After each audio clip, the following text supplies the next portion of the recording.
Hey guys, and welcome to Jurassic Room. In this video, I'm going to discuss why I believe that the Simon Masrani reveal that he knew of the Scorpius Rex's existence isn't as canon breaking as we might have believed, as I'm hearing from most other people. And while there are some things in Camp Cretaceous Season 3 that I am going to address in my Camp Cretaceous Season 3 overdue review, which I plan to do right after I do my King Kong overdue review, because, frankly, I loved Camp Cretaceous Season 3, but it's by far the best of all the seasons. It's better than Season 1, and definitely better than Season 2. It's much darker in tone, and I love it, and I actually really did enjoy the E750. I liked its design, I like pretty much everything about it. It's just so bizarre, and it reminds me of kind of the newer discoveries we found with some really bizarre recent discovered dinosaurs. And while there are some other things in Camp Cretaceous Season 3 that kind of blur the lines between acceptable and kind of uncanny, they'll be discussed there. I just think this one was more worthy of its own video, just because I've heard some people in the community talk and wonder why Simon Masrani would know the existence of E750 and why it wasn't mentioned in Jurassic World. To me, this isn't as canon breaking as most people, I think, believe. In Jurassic World, the main, you could say, threat of the film was the Indominus Rex. It was killing people, it killed many staff, it already was, and it was on its way towards visitors. It had already caused so much destruction. It was on a warpath. It was the main threat at the time. Plus, it was displaying just abnormal behaviors and abilities that just were unbecoming of the park itself and were, well, strange. So to me, even though Simon Masrani knew, as we hear in Jurassic World Camp Cretaceous Season 3, that Simon Masrani noted as the E750 project as being ugly and not fit for theme park use, which is at the disappointment of Dr. Wu. But of course, it kind of makes sense. The E750, you can just look at it. It isn't very flattering. It is a bizarre looking creature. It's hyper aggressive. The poisonous quills and everything about it just are not. Excuse me, doing with a cough. It's just very unbecoming of a park, even so more than the raptors. There's really no point in it being the park, and I think anyone can agree with that. Agree with Masrani's take on it.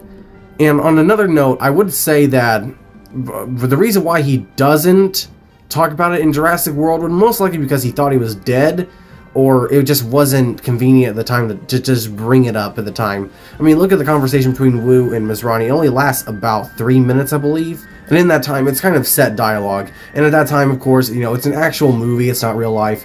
They did not anticipate that E750 would even exist back in 2014 and so on, that it would even exist, or even that Camp Cretaceous maybe even existed.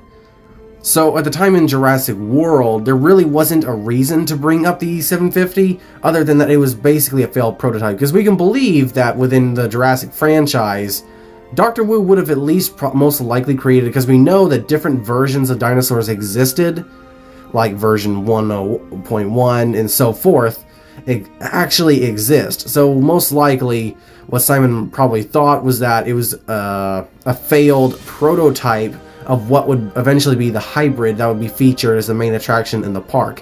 And of course we see that happen. E750 is kind of the forefront for what, well, of course it's more of a forefront for the Indoraptor, but the Indoraptor I don't believe was more of a inside thought for Jurassic World.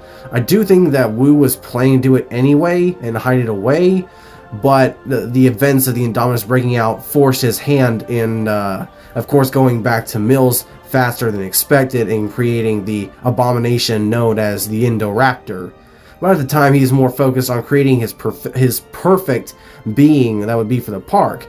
His main task at hand would be creating the Indominus.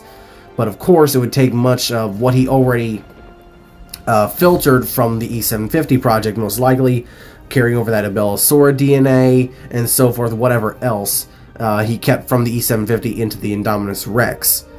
So, to me, I think it is a stretch. I do think they need to maybe explain it in Season 4 or whatever season might come after, that there may have been prototype animals that were created before the animals that we would see in the park. It's safe to understand that excuse me, that some animals were bred or cloned, were not suitable, perhaps with defects and so forth, and were either destroyed or so forth, put in paddocks or whatnot behind closed doors, while a new, healthier version most likely would be created to exist in the park.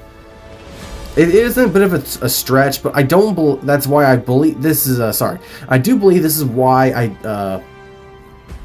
But this is why I believe that it is not canon breaking that Simon Masrani knew about the E750 in Camp Cretaceous and not bringing it up in Jurassic World. And there's some dialogue you can possibly spin. I can't really think of it at the moment, but you can pretty much maybe include the fact that I didn't ask for a monster, and Wu responds monster is a relative term. You could maybe apply that to the E750, him talking about the E750 and the Indominus, but my point still stands. I believe what Masrani was worried about at the time was the Indominus and its aggressiveness, the havoc it was having, as well as the abilities it had, the fact that it was able to hide from thermal technology, that it could camouflage, and its extreme intelligence. All things that were really unbecoming of the theme park, considering all the animals, the other animals are relatively, basically, I don't want to say stupid, but they are kind of just animals. They kind of just roam, they eat, and they're easy to contain, while the Indominus was just this monstrosity that was able to trick its handlers into hiding before pouncing at the right moment. And so forth. Because of that, and with the only 3 minutes of dialogue that Wu and Masrani have, is the reason why the Scorpius Rex was not brought up, considering that he most likely thought, oh, I already ordered this thing to be euthanized, there's not really any point in bringing this up. At the moment, the Indominus is the main threat at hand. But what do y'all think? Hope y'all enjoy this video, and like, comment, and subscribe. I'm currently working on finishing the King Kong Overdue review. My nose is kind of stuffed up, just got some real bad allergies, so at the moment I kind of sound like scarce. And I really don't want to be coughing and sneezing throughout that video. Most of it's already recorded anyway, so we'll just got to put on some finishing touches and get down to editing it.